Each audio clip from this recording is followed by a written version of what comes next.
Hello and welcome back to The Healthy Practice from WriteUpp. I'm your host Ellie and I'm delighted to have you here with us once again. Today's topic is that elusive thing called happiness. Now, I know, don't panic, please don't switch off. As our guest Zoe Mallett tells me in this episode, happiness is a skill, a word in action that you can practice and therefore get better at. Zoe Mallett is a happiness consultant, a psychologist and creator, and from crafting emotive content for brands to elevating business cultures for good, Zoe has the know-how and experience to take on her mission to make the world a bit nicer to live in. She uses her playful character, science-backed insights and experience to create purpose-driven, highly engaging content for global brands, resulting in millions of views. I hope you enjoy this episode. Zoe has such a fresh and practical way of looking at well-being and strategies that you can implement straight away. So let's check out the episode.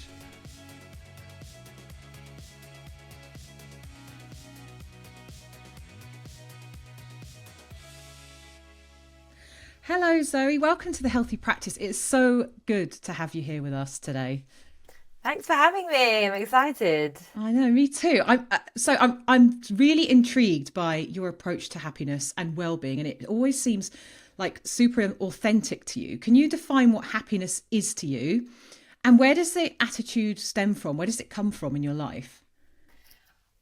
I would say for me, happiness is all about trying to find little bits of joy like throughout your week. It's not about trying to be happy and positive every single second of the day, because that's unrealistic. And you do need to go through the motions of feeling not so happy sometimes. But if we can try and find a little bit more joy throughout the week, then that essentially will make us happier, and that is what my focus is. And I think that really does, to be honest, like stems from just going through a lot in life, and that's like personal things as well as things that I've been through with my family, and then just generally like what we all go through in life. And I think that every time something bad or like traumatic happens to you, you kind of think that, oh, okay, like that was really tough. Like once I get through it, it will be okay. And I think I just started to realize that just because something bad happens, it doesn't mean that then after that, everything else is going to be okay. And I think that that's a coping mechanism to try and get you through that hard time. And I think that over the years where there has been a lot of bad things that like I've been through and people around me have been through, it just made me realize that actually that is always going to happen in life, because that is just how life plays out. And I think that I was in survival mode for quite a lot of my life, and I just got to a point where I was like, I don't want to be in survival mode anymore, because if I'm a human, bad things are always going to happen. So I don't want to live in that survival mentality anymore. Mm-hmm. Yeah. So it's finding the balance, really. So it's finding a balance between processing the negative things that are happening in your life that are inevitable, and then finding those little bits of joy in every day that are there, and kind of moving the focus more onto those, and that's where you'll find a greater sense of happiness. Is that kind of the gist of it? Yeah, absolutely. Yeah. Mm-hmm. Okay. And it sounds like you had grasped this quite early on, and I certainly hadn't. There's no way I did. Do you think that growing up with that positive mindset or that sort of emotional intelligence that you had set you apart from your peers, from your friends? I think it did and it didn't. And in one way, the reason it did is because I was very good at whatever was going on, being able to be quite practical about it and thinking, okay, I feel like this has happened, I feel like this, like what can I do about it? So I think that's really good, because it helps you get out of a lot of emotional distresses. And whether that means that it's kind of a quick turnaround how you feel emotionally, or it's a bit of a longer process, like I still had that, it's going to be okay. Just think forward, like what can we do next? What can we do that's going to make you feel a little bit better? Like how do we get out of feeling like this? So I think that is good, but I also then think that in a way, especially when you're younger, it probably matures you a lot more than you maybe need to be. Like, because I think when you're young, you still need to be a child and you still need to play. And I think that the people around you really should be the ones that are helping you through those processes. But what it did is it made me like super independent. And that definitely has affected me later on in life, like romantically and with friendships and with my family, where I haven't felt like I've needed to lean on anybody because I've always been okay, because I've always kind of got through things and managed to get myself out of situations. So it's good in that sense, but it also comes with its downfalls. So I think there definitely is a balance for it. On social media, I love what you do. You interview, you do street interviews with people, and it's fantastic. And I love watching them. They're so nice to see. And are most of the people taken aback by your direct questioning, or are they quite glad to talk to you about happiness? It's a real like mix because you never know what you're going to get when you go out. I've gone out sometimes where you have like you just randomly meet people that just are so open, and as soon as like they see a mic they almost like gravitate towards you and they want to like share their stories. And there's some people who you think, oh, I don't know, like, and this is like being judgmental, right? Thinking, oh, I don't know if they're gonna like want to talk, or like what are they gonna talk about. And then you ask them and they'll go in, some people just really surprise you and they really go into like great depth. They give you a lot of wisdom. They're so happy to like and open to talk about their feelings and their experiences. And then you do get some people who do not want to talk at all, or they'll give you kind of quick, quite like one wordy answers where you can tell that they don't really want you to delve into it. So it's a real mix, but it does surprise me how many people want to open up and how Yeah, many that surprises people. me. I thought it would be sort of more people wouldn't, Oh, it's more definitely people would be more people shy. would. That's so nice. That's really nice to Yeah, hear. yeah. And like I think that's a sign of society, right? Like it's a sign that actually people want to be listened to, people want to be heard, Yeah. people's stories are really important. Like, it doesn't matter. You don't need a platform to be able to share your story. You don't need to have achieved some huge thing for you to be able to be worthy of being asked questions. And I think Mm. that the fact that people want to open up is a fact that they want to talk about that, like that's been a part of their life. And it's so important, shared stories.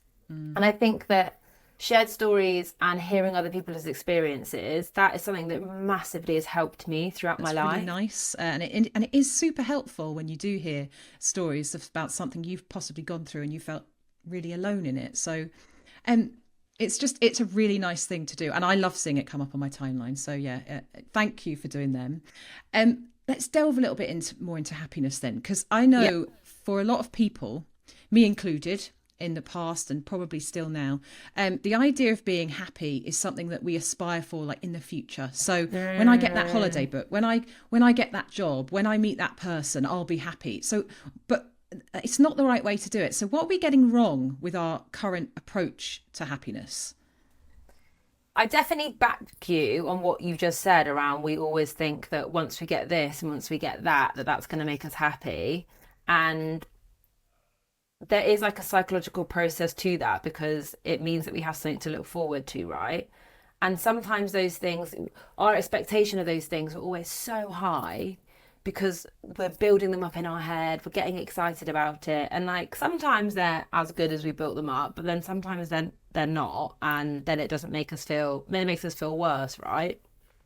And as I was saying earlier, like my whole aim is just to try and bring awareness to the fact that we can bring bits of joy into our everyday, into our weeks, that then essentially are going to make us a little bit more happier.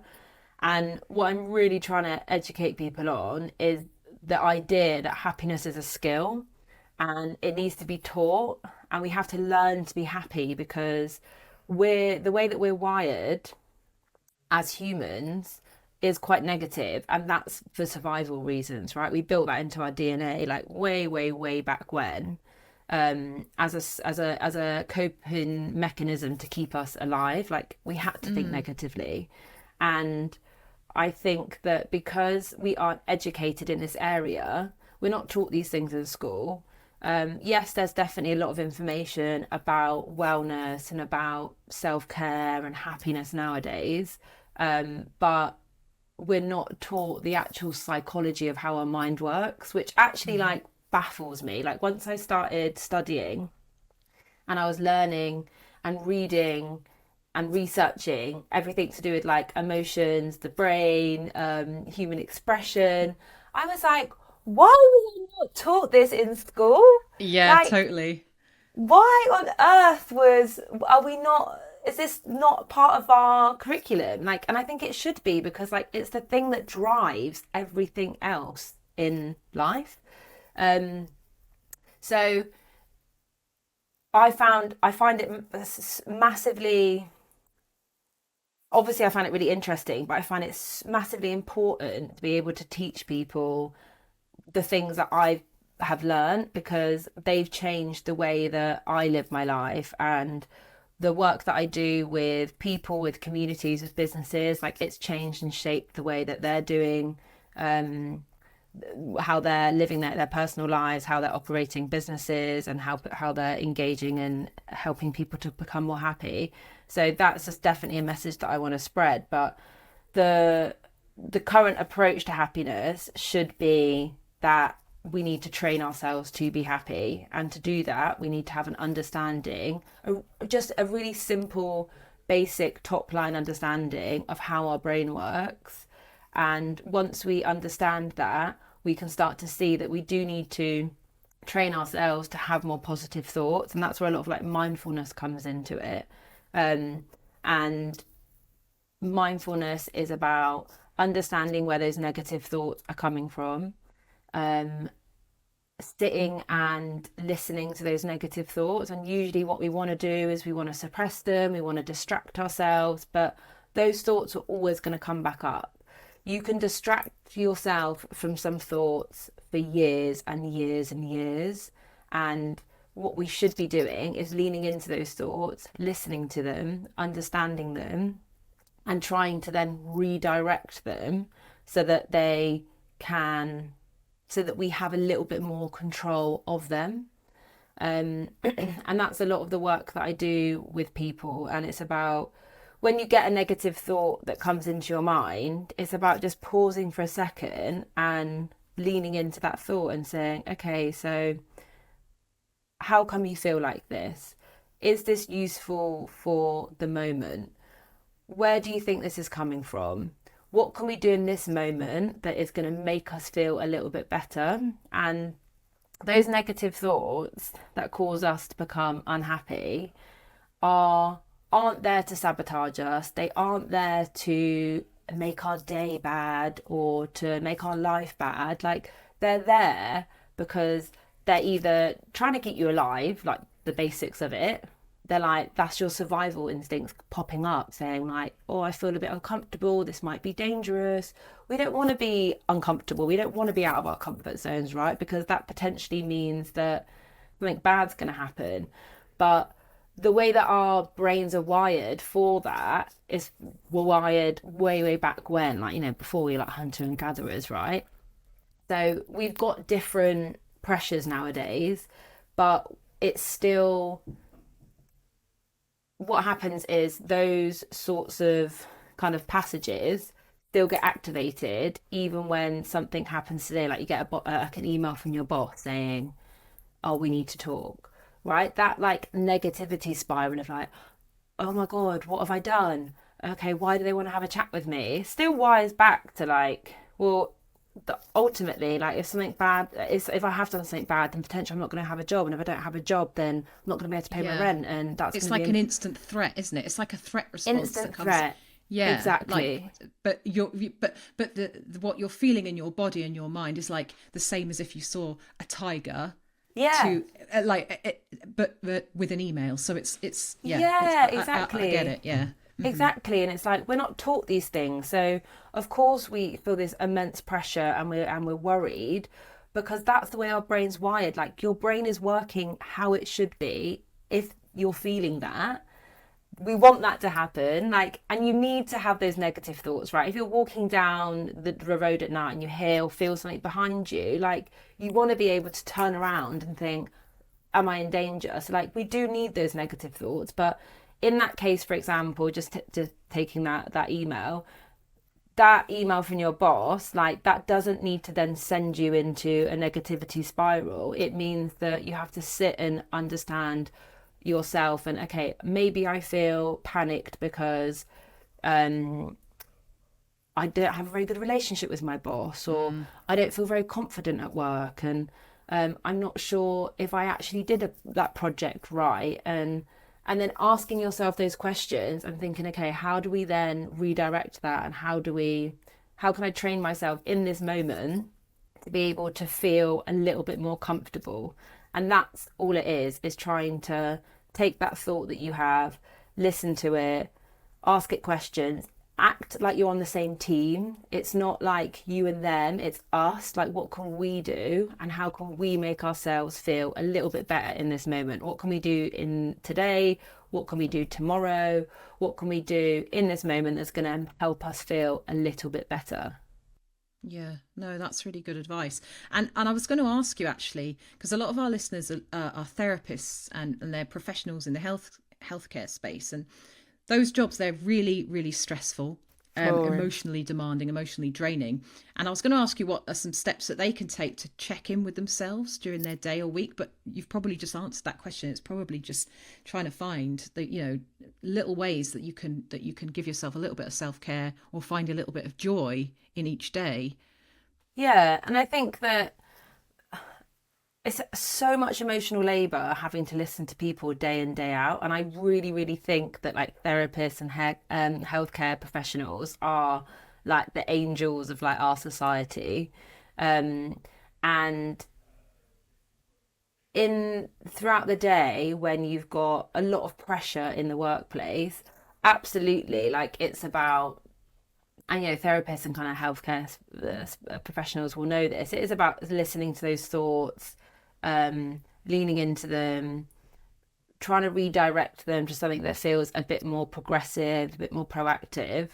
Um, but also, I think this is something that I have really started to take on board myself, and I talk to a lot of people about, is that we're constantly stimulated. So we're as soon as we wake up, usually we wake up via our phones because of an alarm, right? And then we might listen to something, watch something, talk to somebody in our house. We live with people, and then you go into a workplace where it's high pressured, and then you're you're traveling home or you're using your phone. And I think that one of the ways that I'm finding to add a little bit more space into my life and a bit more calmness is I'm really trying to, in the moments where I would usually go to grab my phones, like in a work day when I go and get a coffee, when I go and make my lunch, when I go to the toilet, I don't take my phone That's because good. I Yeah. just feel that we're just like so stimulated. And on my way to work, I don't listen to anything. I used to like call my mum or my best mate or listen to a podcast or listen to a playlist. And like, I just found that I was so stimulated 24/7, and it's too much. So I've just brought some time back into my life where I don't use my phone, especially traveling to and from work. I find like for me, it's only like it's only 20 minute a journey each way for me to get into work. But that 20 minutes where I'm just like on my bike, looking at the streets, looking at the trees, looking at the buildings, looking at the people, like it really just helps me arrive at work with a bit more stillness, and then it helps me at the end of the day just really digest what's happened in my day. So that is something that I would really recommend for people to start trying out. And it is really, because we're so busy, like that they, especially those periods of like traveling to and from work, or when you're running to the toilet, or when you're making a coffee, like we're like, oh God, we just want a second, like, and our brain thinks, well, your phone's going to give you loads of dopamine, so let's get our phone out.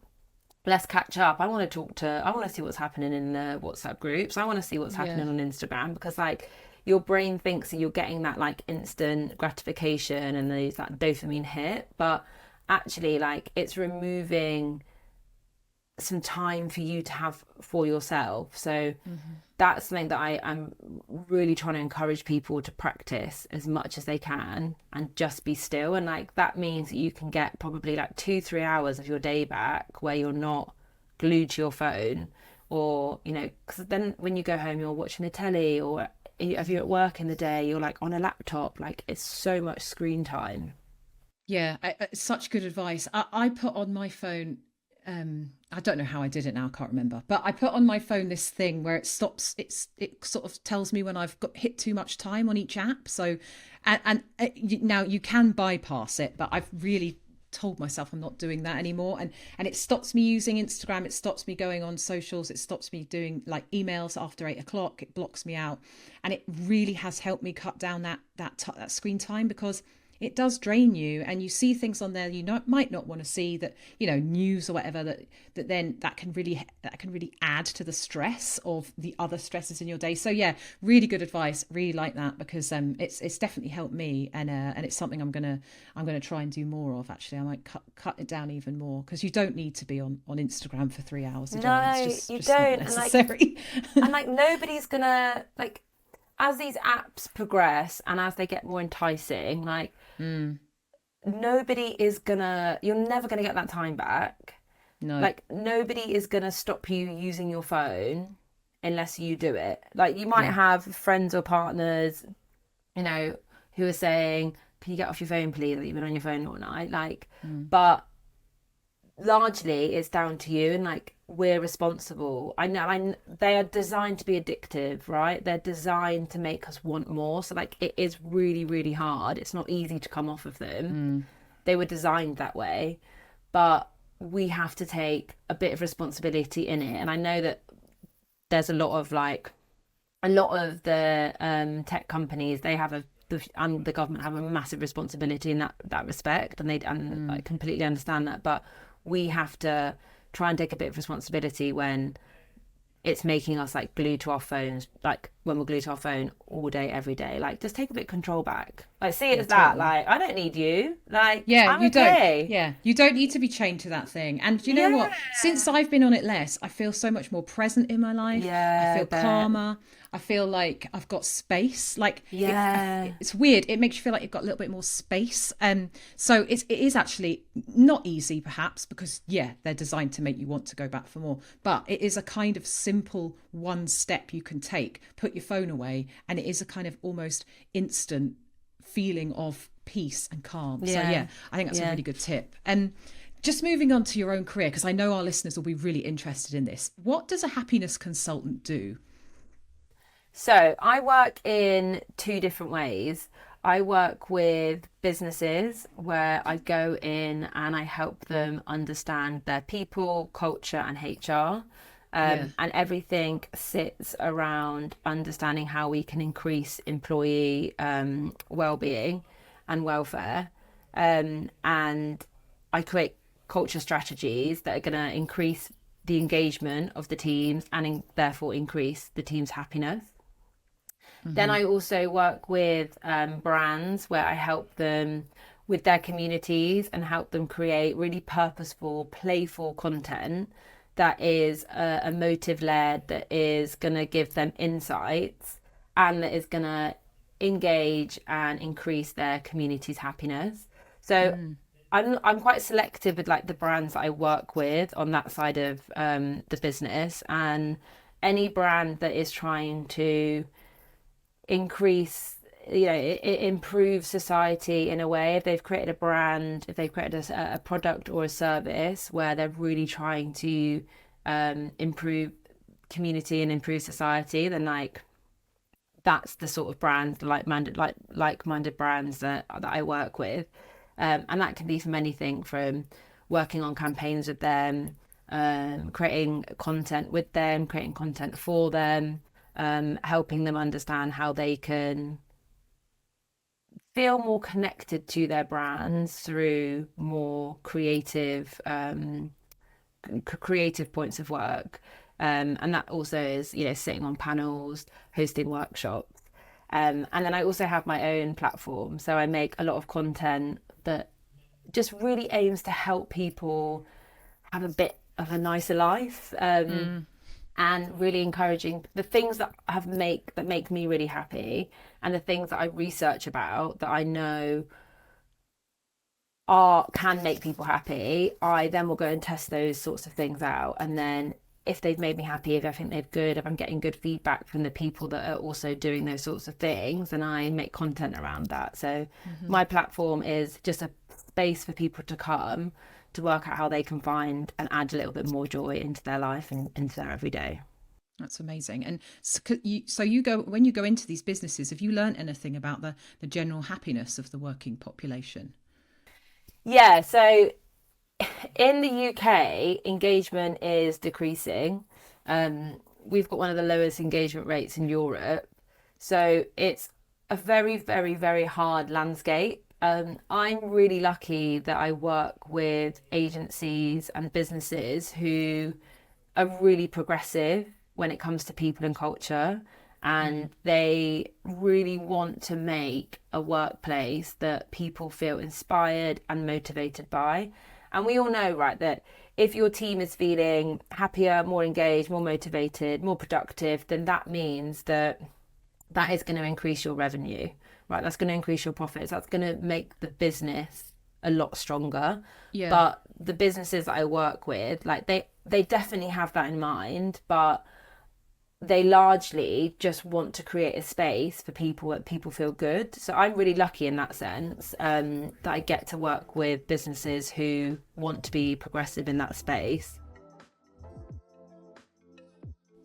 At WriteUpp, your happiness is paramount to us. That's why we've designed seamless features tailored to make your practice run smoother and more efficiently. With our software, you can effortlessly conduct video consultations, accept cashless payments, and manage your diary with ease. Plus, you have a centralised place to store all of your patient records, ensuring everything you need is at your fingertips.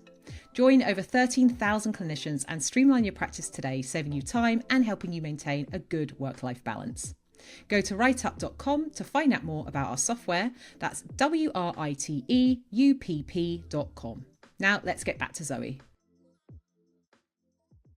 Burnout is a really hot topic in the therapy space and, well, in the general working population, I guess. So can rethinking our approach to happiness prevent burnout, do you think?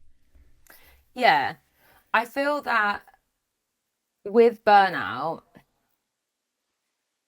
what we have to ask ourselves is like, is running ourselves to the ground, is that going to get us closer to happiness, or is it going to get us further away? And we all know the answer, right? It's going to get us further away. And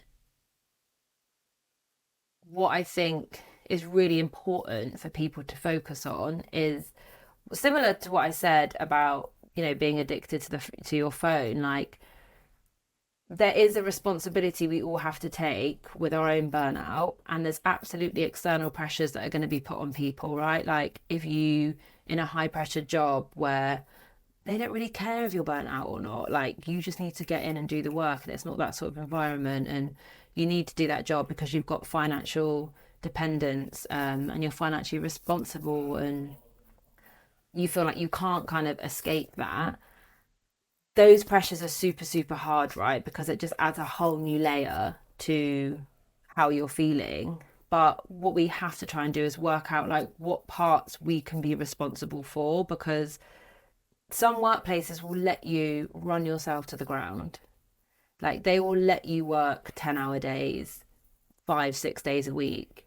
And sometimes we have to try and think about, okay, what parts can I be responsible for in this burnout? And I think with burnout, the scary thing is that it just like, it can gradually creep up on you. So you might not even realize that you've been burnt out for like the last 2, 3 months until you get to a bit of a breaking point. And I think we need to try and remove people from getting to that breaking point, and, you know, just burning yourself out all week and then thinking, oh, like I have a line on Saturday and I won't do too much on Sunday.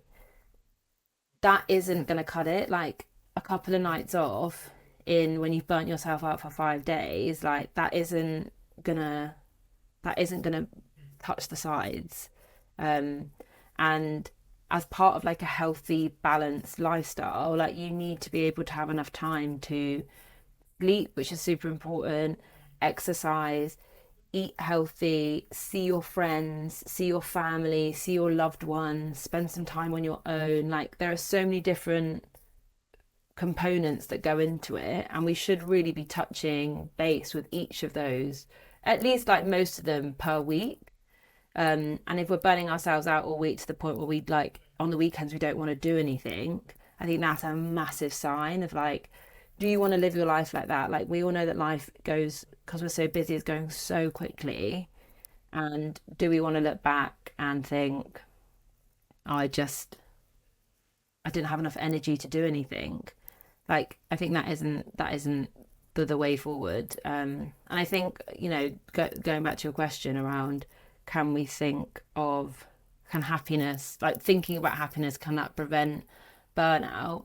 I think that can definitely start to make us think about burnout a little bit differently. Like, what do you actually want out of life? Like, do you want to have more energy? Do you want to have a bit more time and capacity? Then if you do, then like, what are the things that we can change in your life? What are the sorts of things that we can do that is going to give you a little bit more space, give you a little bit more time, that's then going to prevent you from continuing to feel burnout or going down the route of burnout? Yeah, and I think that's really important as well. For a lot of our listeners are practice owners and they just work for themselves, and I think that can be another pressure of, burnout, because you're trying to do 10 jobs at once. You don't want to take time off because it's your own business, so you end up burning yourself out. And I suppose, yeah, finding that little bit of happiness in each day, or prioritizing sort of your business over other things may lead to burnout. So it's maybe just switching those priorities and seeing where the happiness comes from, or where you want it to come from in the next year or two, and then reprioritizing. Yeah, it's really good advice. And I think it could play a part in preventing burnout.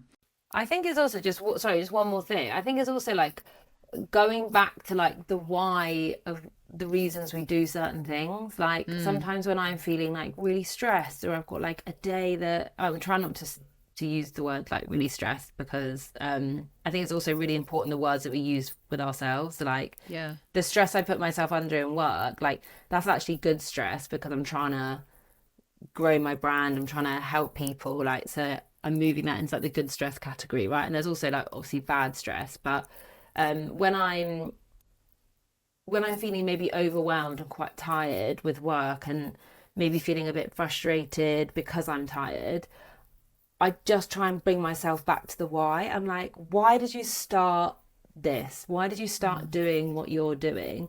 And I'm like, because I just wanted to help people, and I wanted to do something that was creative and something that I found fun. Right. That's all you want to do. So how come you're now feeling so overwhelmed about it? Well, I've got this and this and this to do. Okay, well, like, do you have, like, what value is each of those things going to bring you? Like, what can you just focus on today? Like, you're gonna be, this is what I say to myself, I'm gonna have this business, I hope, for the next 30 years, right? So like, there's time. What's like takes a priority now? Like, I'm just constantly bringing it back to that why of like, why did you start? And like, especially as a therapist or a healthcare professional, like, one of the reasons you might have started is because you just wanted to help people. And actually, like, just bring it back to that really simple mission of, okay, today if I can just help somebody, that's all I need to worry about, all I need to think about. Yeah, that why, and that will bring you the Yeah, happiness and the joy. Yeah, that's really yeah. nice. Yeah, that's really important, and I think that's something that people could do every day when they wake up. Why am I doing this? Okay, And then you're back to it, aren't you? You're back to that reason. Yeah, it's nice. Before I let you go, Zoe, I'm mindful of your time. When it comes to your formula for happiness and practicing happiness, how would you rate your own happiness practice? Oh, I love that question. I would say that when it's good and everything's in order, it's a good like 8. I'm a good like, if we scoring it like 1 to 10, is that what you meant? Yeah, go for it. Score it. I'd score it. I'd score it as an 8. So like over the years, and I'm in a really fortunate position of where like every day I'm like researching and reading, right? So about different sorts of techniques and ways of working and ways of living. But I've really over the years I've tried and tested lots of different things, and I never want to get stagnant or lazy with it, so I'm still like adding things in. But I've created a bit of a routine of things that I know make me feel good, and I know when certain things slip, I start to feel not so good. So for example, I know that I need 8 hours sleep. I know that I need a clean, tidy house. I know that I need to eat healthy in the week. I know that on the weekends and I can splurge a little bit more. I know that I need to go to football once a week because I've got a whole community there. I know that I need to see my friends a couple of times a week. Like, I know all these sorts of things. I know that I need to spend at least 2 nights a week just on my own, and I don't talk to anybody. I don't look at my phone. I just kind of sit and chill and listen to music. Like, I've got all of these little remedies, and what I would always advise everybody is that there's not one size that fits all, and like listen to as many people in this space as possible and cherry pick all the things that you think you like the sound of and just try them out. And then you can you can get to that point where you've got like a little bit of a remedy for the things that you know that make you feel good. But when I do that routine, and obviously like some weeks it goes out the window because that is just life, and of course. then I crave to get back to those things that I know will make me happier. But when they're going good, then I'm a strong. It brings me to a strong 8. Yeah, solid 8. That's good. And I guess it's like knowing yourself, isn't it? It's taking the time to get to know who you are. Yeah, and what you enjoy, what brings you happiness, what brings you calm, what brings you peace, and then you know exactly what to do, and really being in tune with yourself so that you can work through each week knowing, I need to do this because I'm feeling like this, or exactly. Just like really listening to like your body. And I'm somebody who loves to be out busy doing something all the time, but I know that I can't do all of it, and sometimes it's uncomfortable for me to like sit at home and chill when I know that there's something happening, but I just have to be like, this is going to make you feel so much better tomorrow, even if it's a decision that you don't really want to make in the moment. Like, and that's because like you said, like I just really got to know myself and my thoughts, my feelings, my patterns and my behaviors. But it's a constant learning, right? Like, you think you're like done, and then something happens and you're like, oh, okay, so I reacted like that. Totally. And like when I look back to like a year ago, I think I didn't even know myself then at all. No, and like that scary. It grows every year. It's so scary. And then this time next year I'll be like looking at me now, I'm thinking, she knew nothing. It's a constant like learning curve, isn't it? Yeah. But it's fun, right? Because I love it. Like getting to know yourself is like, you should feel like you should rate yourself the most out of you rate anybody, and I think that getting to know yourself is like the easiest way to get to that point. 100%. Thank you so much, Zoe. Where can our listeners follow more of your work? So I put a lot of my energy into my social media channels, in particular Instagram. So you can just follow me, Zoe, Zoe Mallett, Zoe Mallett, and then it's the same on my TikTok. Fabulous. Thank you so much for coming on the Healthy Practice, Zoe. It's been so wonderful to have you here. Thanks for having me. It's been really fun. Yay, we did it. And that's the end of today's episode. I just want to say a massive thank you to Zoe. Remember to check out writeup.com for all of your practice's software solutions and to start your free 30-day trial. No payment details are required. Thanks for listening to the Healthy Practice podcast. If you enjoyed it, please do leave us a review. It helps more than you may think. Thank you, and I'll see you next time.